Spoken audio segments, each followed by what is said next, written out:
I remember the day Kevin and I drove out to that abandoned asylum in upstate New York like it was yesterday. It was fall 2018, and the leaves were turning those fiery reds and oranges that make everything feel a little more ominous. Perfect for our line of work. We were location scouts for Phantom Films, this indie production house in LA that specialized in low-budget horror flicks. You know the kind. Jump scares, creepy dolls, possessed houses. Kevin was my best buddy there. The guy who'd crack jokes during the scariest shoots to keep everyone from losing it. He was always the skeptic, while I leaned into the supernatural stuff, even if it was mostly for the job. Rob, man, this place looks like it was designed by a serial killer's interior decorator. Kevin laughed as we pulled up to the crumbling building. The asylum had been shut down in the 70s after some scandal, patients dying under mysterious circumstances, whispers of experiments gone wrong. We were there to scout for our next film, Echoes of the Forgotten, about ghosts haunting a mental ward. We spent the afternoon wandering the halls, flashlights cutting through the dust. Graffiti covered the walls, and the air smelled like mold and regret. That's when we met him, the strange man. He was squatting in one of the old patient rooms, bundled in a ratty coat, his eyes sunken like he'd seen too many nightmares. He didn't startle when we shone our lights on him, he just stared. "You boys looking for ghosts?" he rasped, his voice like gravel under tires. Kevin chuckled. Nah, just ideas for a movie. "You live here?" The man ignored him, fixing his gaze on me. "You," he said, pointing a finger. "Watch the roads tonight. Metal and speed coming for you." I felt a chill, but I brushed it off.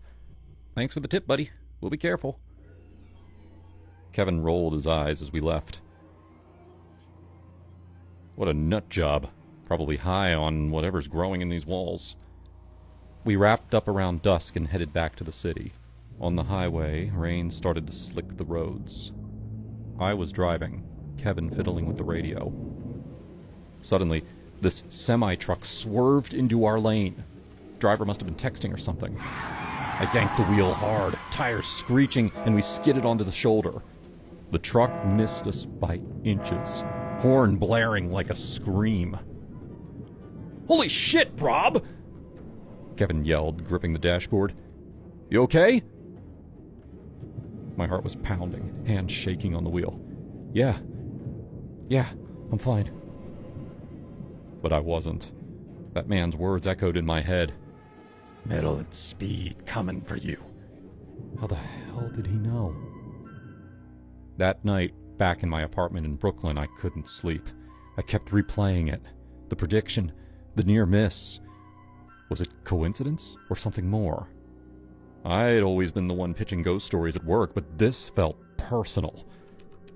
I started researching the asylum online, digging into old forums about hauntings, psychics. By morning, I'd convinced myself the man was some kind of seer. At the office the next day, I told Kevin everything. "Dude, that guy predicted it. Exactly. We gotta go back. Find him." Kevin burst out laughing. "Come on, Rob. It was a lucky guess.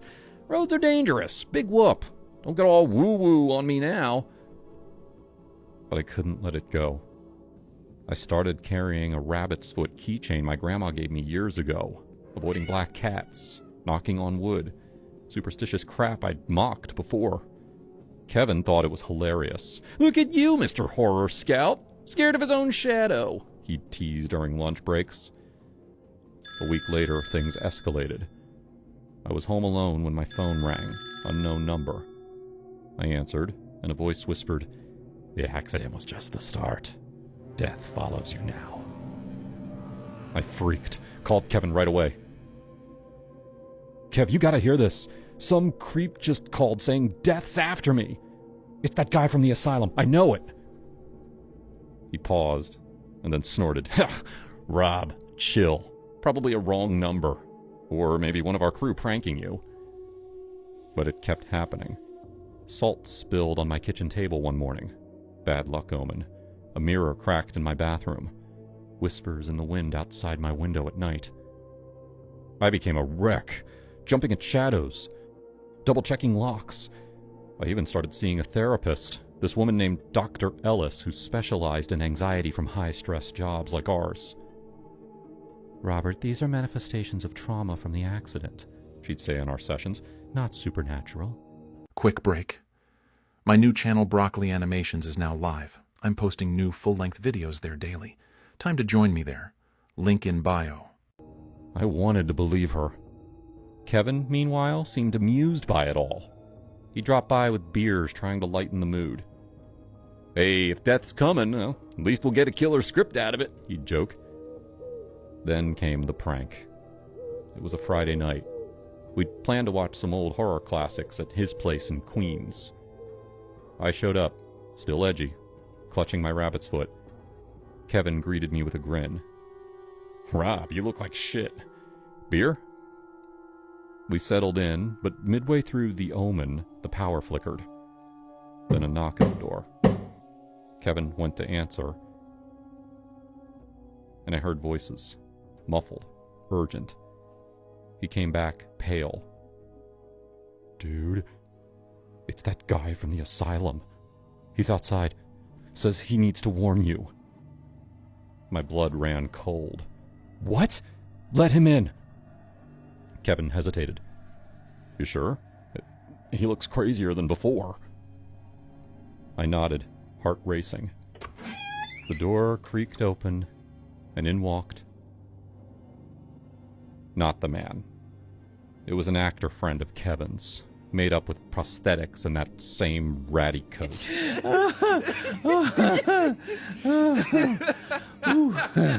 "Gotcha!" Kevin howled, slapping his knee. "Man, your face! We set it all up. The calls, the omens. Thought it'd snap you out of this superstitious bullshit." I stood there frozen. Rage boiled up, hot and ugly. All this time I'd been terrified, questioning my sanity, and it was him? My best friend, turning my fear into a joke? "You asshole," I muttered. "You have no idea what you've done."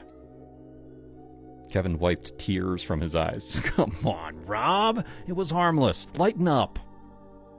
But I couldn't. That night, as I drove home, Kevin's laughter echoed like mockery from hell.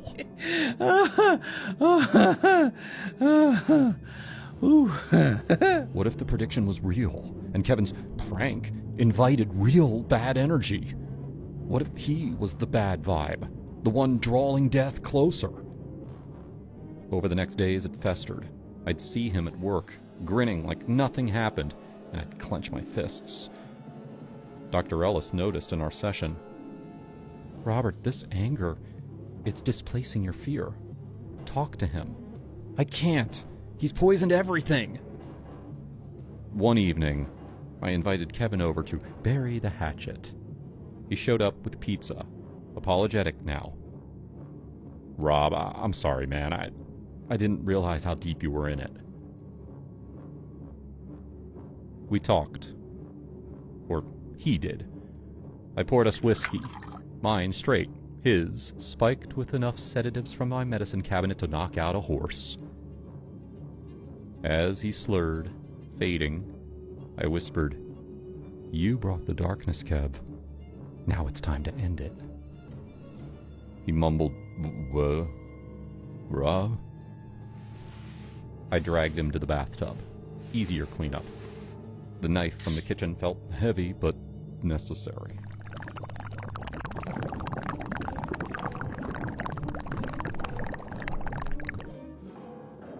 I cleaned up meticulously, wrapped the body in trash bags, drove out to the woods upstate, buried him deep where no one scouts.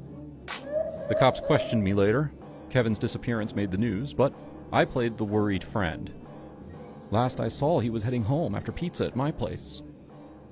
They bought it. No evidence. Years later, sitting here in therapy still, I wonder if the man from the asylum was real, or if Kevin's prank broke something in me. But I sleep better now. No whispers, no omens. Death doesn't follow anymore, because I faced it. head on. David was a wonderful husband and a great guy. Everybody loved him. On his birthday, Amara, his wife of 19 years, planned a huge party at their house. He knew about it, but he didn't know that all his friends and family would be there. He woke up to a big breakfast that Amara brought to him in bed. Then he went to the country club to play golf. Amara had insisted that he stay out of the house all day. She didn't want him to see her prepare for his party. He agreed to come back at 6 with his favorite wine. All that day, he got the feeling that tonight was going to be very special.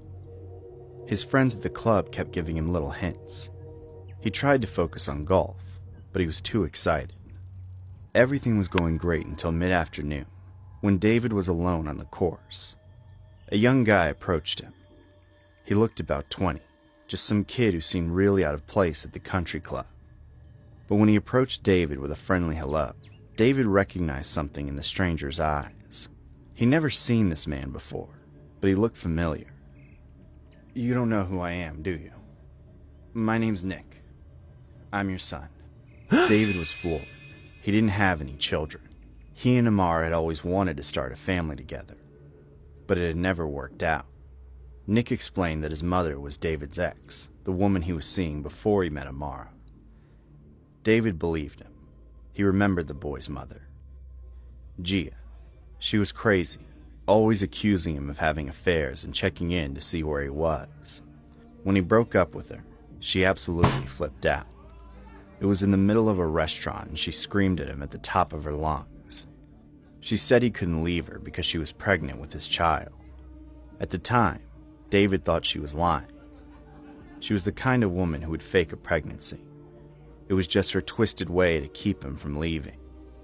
He told her that he didn't love her and never wanted to see her again. And every time she tried to call afterward, he ignored it. Eventually, she stopped trying and he forgot about her. She became a faded memory. The last bad relationship in a string of bad relationships before he met Amara. But now that he saw Nick, and how much his face looked like a combination of David and Gia, he was absolutely filled with guilt. She'd been telling the truth the whole time. He'd been a deadbeat dad without even realizing it. And knowing Gia, she must have been a terrible mother.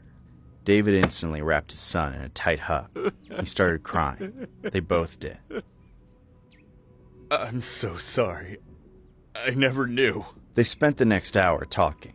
Nick told him about his life, which seemed to have turned out pretty okay. He never went to college, but he was making a good living as a restaurant manager. Plus, he played the guitar just like his father. David's guilt never went away, but it still felt good to know that his son had grown up right. And now that he knew Nick existed, he wanted the relationship to continue. He invited Nick to his birthday party. Nick gladly accepted, but because Amara still didn't know that he had a son, he asked if Nick could come to the party as his friend. Afterwards, he'd tell everyone the truth. Nick said he was okay with that, but David could tell that the request offended him. Still, he knew how much his wife cared about the party, and he couldn't ruin all her planning with some big family scandal. They left the country club together. David drove Nick to the vineyard on the beach where he was supposed to pick up wine. The place was off a winding road, right at the edge of a cliff. Nick said that he'd never been anywhere this fancy before. David grabbed the crate of bottles that his wife had already pre-ordered. When he brought them back to the car, Nick asked if they could open one of the bottles. "I'd love to have a real drink with my dad. We can drink together at the party. It won't be the same. At the party, we'll just be friends, remember? I want to give you a little birthday toast now while you're still treating me like a son." David could tell that Nick was upset about having to hide his identity. He didn't want to push his son away, so he uncorked a bottle and went back into the winery to borrow 2 glasses. While David was inside the winery, Nick quickly poured a small amount of wine from the bottle into a vial he carried, lacing it with a fast-acting sedative. When David returned with the glasses, Nick poured wine from the bottle into one glass for himself, and the spiked wine from the vial into David's glass. Then they stood on the cliff, father and son, watching the ocean and clinking glasses. "Happy birthday, Dad. I'm really happy you want me in your life." It was the perfect moment. David finally felt like a real parent, and as he drank, he changed his mind about hiding Nick's identity. Sure, there would be some commotion, but Nick deserved to be a real part of his life. He finished his glass and looked over at Nick, who had a devious smile on his face. He felt woozy, his eyes got heavy, and pretty soon, he passed out. Nick had spiked his drink when he was inside the winery. Nick's mother had trained him well. There was a dark streak inside him. He came here to get revenge on his father. He almost gave up on the plan when he realized how kind David was and how genuinely sorry he seemed. But when David asked him to pretend to be someone else, that was too much. He'd rather have a dead father than a father who was ashamed of him. He watched David writhe on the dirt, semi-conscious but unable to stand. Then he stuffed him in his car, turned on the engine, and watched it drive over the cliff and straight into the ocean. No one else saw. It was a perfect murder, except for one thing. The winery was far from town, and he had to walk for miles. He couldn't order an Uber, because he didn't want any proof that he'd ever been to the winery, just in case David's body was found before he got out of town. A few cars passed him, but no one stopped to help. During that time, Amara was in a total panic. David was hours late to his own party. He wasn't answering his phone. The lady at the winery said he'd already picked up the wine and left. Her house was full of people, all prepared to jump out at David and yell surprise. They got worried too. Once it was dark, she called the police. They searched the winery, but there were no traces of David. His car had sunk to the bottom of the ocean, and his body got tangled up in the rocks. The next day, the news reported that David had gone missing. It wasn't the top story, though. The top story was about a hit and run on the winding road leading into town. A young man walking alone had been killed. He had no identification, just a half-finished bottle of wine. I remember the first time I stumbled onto his stream like it was yesterday. It was back in 2022. I was scrolling through Twitch, bored out of my mind, and there he was. Alex, this British guy with a sharp wit and a laugh that could cut through the static. He was playing some indie horror game, jumping at every shadow, and his chat was alive with memes and inside jokes. I lurked for a while, and then tossed in a comment about how he screamed like a cartoon character. He read it out loud, chuckled, and that was it. I was hooked. Over the next few months, I became a regular. I'd chat during breaks, share dumb stories from my shifts, and he started noticing me. "Hey, Emma's in the house," he'd say, and it felt good, you know? Like being part of something. Eventually, he made me a mod, trusted me to keep the trolls at bay. It was flattering. We started DMing on Discord about stream ideas, life stuff. He was funny, charming in that dry UK way, always complaining about the rain in London or his crap job at a tech support call center. By early 2025, things had shifted. We'd moved to Skype for voice calls. Late nights for me, mornings for him. It was easy conversation. Movies, music, venting about relationships. I mentioned my boyfriend, Daniel, a lot. We'd been together for 2 years, living in a tiny apartment near campus. Daniel was solid, worked construction, made me laugh, supported my crazy schedule. But Alex, he started getting personal, complimenting my voice, asking about my day in a way that felt intense. One night in March, I was studying for midterms, sipping coffee at 2 a.m. when he called. "Emma," he said, his voice low and serious, "I need to tell you something. I've fallen for you. Hard. You're the only one who gets me." I froze, staring at my screen. "Alex, that's sweet, but I have a boyfriend. You know that. Daniel and I are serious." He leaned back, running a hand through his hair. "I know, but hear me out. We've talked for 3 years. You're my best friend. More than that. I want to come see you. Meet in person. Prove it's real." My heart pounded. Not in a good way. No, Alex, that's not happening. I'm flattered, but I have zero interest. You're wasting your time. He smiled, like I was joking. Come on, Emma, give it a chance. I'll fly over, stay in a hotel, no pressure. I laughed it off at first, but he kept pushing. Every call, every message. My parents think it's romantic. They've given their blessing. It was weird hearing about his folks, like this was some fairy tale. I told him straight up, don't come. I have finals, work, Daniel, no time. It's fine, he replied. I'll wait. I just need to see you. I blocked him on Discord to make a point, but he found me on Skype again. Tickets are booked, he messaged one day. Arriving in Seattle next month. Panic set in. What the hell? I told Daniel everything, showed him the logs. He was pissed, wanted to report it, but Alex hadn't technically threatened anything. Just ignore him, Daniel said, pulling me close. If he shows up, we'll deal. April rolled in with cherry blossoms and rain, and sure enough, Alex landed. He texted from the airport. Here, can't wait to see you. I stared at my phone, debating. Part of me felt guilty. He'd flown across the ocean because of some online crush. But mostly I was annoyed. Entitled much? I had no intention of meeting alone. Finals were brutal. Marketing stats and group projects eating my soul. Work at the fast food joint was non-stop, tourists flooding in for spring. And Daniel? We squeezed in dates when we could, grabbing burgers or hiking in the Cascades. Life was full. Alex was an intrusion. He checked into a budget hotel downtown, messaging daily. When can we hang? Miss your voice.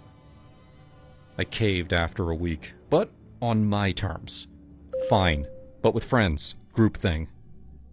We met at a bar near Pike Place. Me, Daniel, my roommate Sarah, and her boyfriend. Alex showed up in rumpled clothes, looking jet-lagged but excited. Emma! He hugged me awkwardly. The night was okay, at first. Beers flowed, stories about his streams. Remember that time I rage quit Elden Ring? He said, laughing.